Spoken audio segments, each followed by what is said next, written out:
नमस्ते दोस्तों, परम पिता परमात्मा की असीम कृपा और बड़े बुजुर्गों के आशीर्वाद के साथ सभी भगत भक्तों का स्वागत करती हूँ आपके अपने चैनल गीत ज्ञानवाणी में। नए मेहमानों का स्वागत, शुक्रिया, अभिनंदन, आभार। सभी के उज्जवल और उत्तम भविष्य की कामना के साथ सभी पवित्र देवी देवताओं का आह्वान करते हैं और इन्हें आसन देते हैं। श्री गुरु चरण सरोज रज निजमन मुकुर सुधारी बन्नु रघुवर विमल जसु जो दायकु फलचारी बुद्धिहीन तनु जानि के सुमरो पवन कुमार बल बुद्धि विद्या देहु मोहि हरहु कलेश विकार। रामायण तुलसी करत कथा कहूँ अनुसार आसन देव प्रेम से विराजोति पवन कुमार। लखन से रामचंद्र की जय, लखन से रामचंद्र की जय। प्रिय वचन कस कहीं कुभाती फिर प्रवृत्ति प्रीति करी हाथी मोरे भरतु रामु दुई आँखी सत्य कहीं करी शंकरी साथी। हे प्रिय, हे भीरू, विश्वास और प्रेम को नष्ट करके ऐसे बुरी तरह के वचन कैसे कह रही हो। मेरे तो भरत और रामचंद्र दो आंखें हैं, अर्थात एक जैसे हैं। यह मैं शंकर जी को साक्षी मानकर कहता हूँ। आवसी दूत तुम्हें पठई प्राता यही बेगी सुने दो भ्राता सुदिन सोदी सबू साजू सजाई देव भरतु कहूँ राजू बजाई। मैं अवश्य सवेरे ही दूत भेजूंगा। दोनों भाई भरत और शत्रुघ्न सुनते ही तुरंत आ जाएंगे। अच्छा दिन अर्थात शुभ मुहूर्त सुधवा कर सब तैयारी करके डंका बजाकर मैं भरत को राज्य दे दूंगा। लोग मुने राम ही राजू कर बहुत भरती पर प्रीति मैं बड़ छोट विचारी जी हैं करत रहूं नृप नीति। राम को राज्य का लोभ नहीं है और भरत पर उनका बड़ा ही प्रेम है। मैं ही अपने मन में बड़े छोटे का विचार करके राजनीति का पालन कर रहा था। बड़े को राजतिलक देने का सोच रहा था। राम शपथ सत कहूँ सुबाहु राम मातु कछु कहूँ न कहूँ मैं सबु कीन तो ही बिनु पूछे ते ही ते परऊँ मनोरथ छूछे। राम की 100 बार सौगंध खाकर मैं स्वभाव से ही कहता हूँ कि राम की माता कौशल्या ने इस विषय में मुझसे कभी कुछ नहीं कहा है। अवश्य ही मैंने तुमसे बिना पूछे यह सब किया, इसी से मेरा मनोरथ खाली गया। रिस परिहरुस अब मंगल साजू कुछ दिन गए भरतु जुग राजू एक ही बात मोहि दुख लागा बर दूसर असमंजस मांगा। अब क्रोध छोड़ दे और मंगल साथ सज। कुछ ही दिनों बाद भरत युवराज हो जाएंगे और एक बात मुझे दुख पहुंचा रही है कि तूने दूसरा वरदान बड़ी ही अड़चन का मांगा है। अजम हृदय जरत ते ही आचा रिस परिहास की सोचे साचा कहूँ तजी रोशु राम अपराधु सब को कहूँ राम सुखी साधु। उसकी आंच में अब भी मेरा हृदय जल रहा है। यह दिल्लगी में क्रोध में अथवा सचमुच ही वास्तव में सच्चा है। क्रोध को त्याग कर राम का अपराध तो बता। सब कोई तो कहते हैं कि राम बड़े ही साधु हैं। तू सराह से करही सनेहु अब सुनि मोहि भयो संदेहु जासु स्वभाव अरही अनुकूला सो किमि करही मातु प्रतिकूला। तू स्वयं भी राम की सराहना करती है और उन पर स्नेह किया करती थी। अब यह सुनकर मुझे संदेह हो गया है कि तुम्हारी प्रशंसा और स्नेह कहीं झूठे तो नहीं थे। जिसका स्वभाव शत्रु को भी अनुकूल है वह माता के प्रतिकूल आचरण क्यों करेगा। प्रिय हासरिस परिहरी मागु विचारी विवेकु जे ही देखो अब नयन भरी भरत राज अभिषेकु। हे प्रिय, हंसी और क्रोध को छोड़ दे और विवेक करके उचित और अनुचित विचार करके वर मांगो, जिससे अब मैं नेत्र भरकर भरत का राज्य अभिषेक देख सकूं। जिये मीन वरु वार विहीना मनि बिनु फनिकु जय दुख दीना कहु सुभाऊ न छलु मन माही जीवन मोर रामु बिन नाई। मछली चाहे बिना पानी की जीती रहे और सांप भी बिना मणि के दीन दुखी होकर जीता रहे, परंतु मैं स्वभाव से ही कहता हूँ कि मन में जरा भी छल रखकर नहीं कह रहा कि अब मेरा जीवन राम के बिना नहीं है। समझ देखो जिये प्रिया परवीना जीवनु राम दरस आधीना सुनि मृदु वचन कुमति अति जरई मनहु अनल आहुति घृत परही। मैं हे चतुर प्रिय जी में समझ कर देख, मेरा जीवन श्री राम के दर्शन के अधीन है। राजा के कोमल वचन सुनकर दुर्बुद्धि के कई अत्यंत जल रही है, मानो अग्नि में घी की आहुतियां पड़ रही हो। कही करऊ किन कोटि उपाया यहाँ न लगही राउरी माया देहु की लेहु अज सु करी नाही मोहे न बहुत प्रपंच सोहाही। केकई कहती है आप करोड़ों उपाय क्यों न करें, यहाँ आपकी माया अर्थात चालबाजी नहीं चलेगी। या तो जो वर मैंने मांगा है सो दे दीजिए, नहीं तो ना ही करके आप यश लीजिए। बहुत प्रपंच नहीं सुहाते, अर्थात मुझे बखेड़े पसंद नहीं है। राम साधु तुम साधु सयाने, राम मातु भली सब पहचाने, जस कौशला मोर भला ताका, तस फलु उन्हें देव करी साका। राम साधु हैं, आप सयाने साधु हैं और राम की माता भी भली है। मैंने सबको पहचान लिया है। कौशल्या ने मेरा स्वभाव जैसा भला चाहा है, मैं भी साका करके अर्थात याद रखने योग्य बात कहकर उन्हें वैसा ही फल दूंगी। हो तु प्रातु मुनिवेश धरी, जो न रामु बनी जाही, मोर मरनु राउर अजस नृप समझू वन मन माही। सवेरा होते ही मुनि का वेश धारण करके यदि राम वन को नहीं जाते तो हे राजन, मन में निश्चय समझ लीजिए कि मेरा मरना होगा और आपका ये अपयश। अस कई कुटिल भरी उठी ठाड़ी, माने हूँ रोष तरंगिनी बाढ़ी, पाप परहार प्रगट भई सोई, भरी क्रोध जल जाए न जोई। ऐसा कहकर कुटिल के कई उठ खड़ी हुई, मानो क्रोध की नदी उमड़ पड़ी हो। वह नदी पाप रूपी पहाड़ से प्रकट हुई है और क्रोध रूपी जल से भरी हुई है। ऐसी भयानक है कि देखी नहीं जाती। दो वर कूल कठिन हट धारा, भवर कुबड़ी वचन प्रचारा, ढाहत भूप रूप तरु चली विपत्ति बारिधि अनुकूला।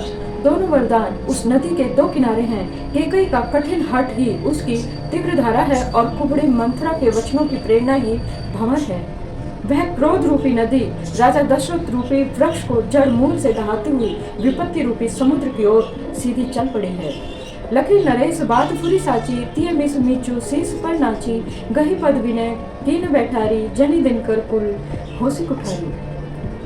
राजा ने समझ लिया कि बात सचमुच सच्ची है। स्त्री के बहाने ही मेरी मृत्यु सिर पर नाच रही है।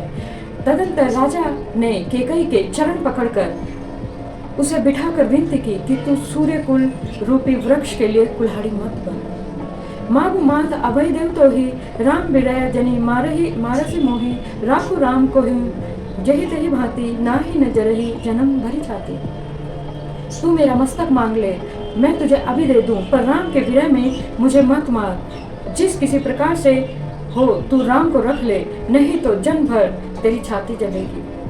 देखे व्याधि असाध नृप परे धरणी धुनि मात, कहत परम आरत वचन राम राम रघुनाथ। राजा ने देखा कि रोग असाध्य है, तब वे अत्यंत आर्तवाणी से हाय राम, हे रघुनाथ कहते हुए सिर पीट कर जमीन पर गिर पड़े। व्याकुल राव शिथिल सब गाता, कर्ण कल्पतरु मनहु निपाता, कंठ सुख मुख आव न बानी, जनु पाटिनु दीन बिनु पानी। राजा व्याकुल हो गया और सारा शरीर शिथिल पड़ गया, मानो हथनी ने कल्प वृक्ष को उखाड़ फेंका हो। कंठ सूख गया, मुख से बात नहीं निकलती, मानो पानी के बिना पहिना नामक मछली तड़प रही हो। पुनि कहे कटु कठोर के कई, मानहु घाय माहुर दे, जो अंतहु अस कर्तव्य रहेगा, मागु मागु तुम्हें कही बल कह रहे हो। के कई फिर कड़वे और कठोर वचन बोली, मानो घाव में जहर भर रही हो। कहती है, जो अंत में ऐसा ही करना था तो आपने मांग मांग किस बल पर कहा था। बुरी की होई एक समय भुआला, हसब ठठाई फुलाऊ गाला, दानी कहाऊ अरु कृपनाई, होई की खेम कुशल रोताई। हे राजा, ठहाका मार कर हंसना और गाल फुलाना, क्या ये दोनों एक साथ हो सकते हैं? दानी भी कहना चाहते हो और कंजूसी भी करना चाहते हो। क्या राजपूती में क्षण कुशल भी रह सकती है, लड़ाई में बहादुरी भी, दिखावे भी, और कहीं चोट भी न लगे। छाड़ो वचन की धीरज धरऊ, जनी अबला जिम करुणा करहु, तनु तिय तने धामु धनु धरणी, सत्य संद कहूँ तृण संबरणी।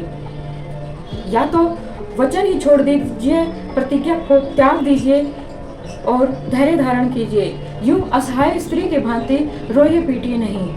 सत्य वृत्ति के लिए तो शरीर, स्त्री, पुत्र, घर, धन और पृथ्वी सब तिनके के बराबर हुआ करते हैं। मरम वचन सुनी राव कहे, कहूँ को छू दोषु न तोर, लागे तो ही पिशाच जिमे कालू कहावत मोर।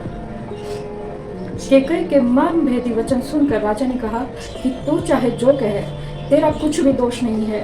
मेरा काल तुझे मानो पिशाच होकर लग गया है, वही तुझसे यह सब कहलवा रहा है।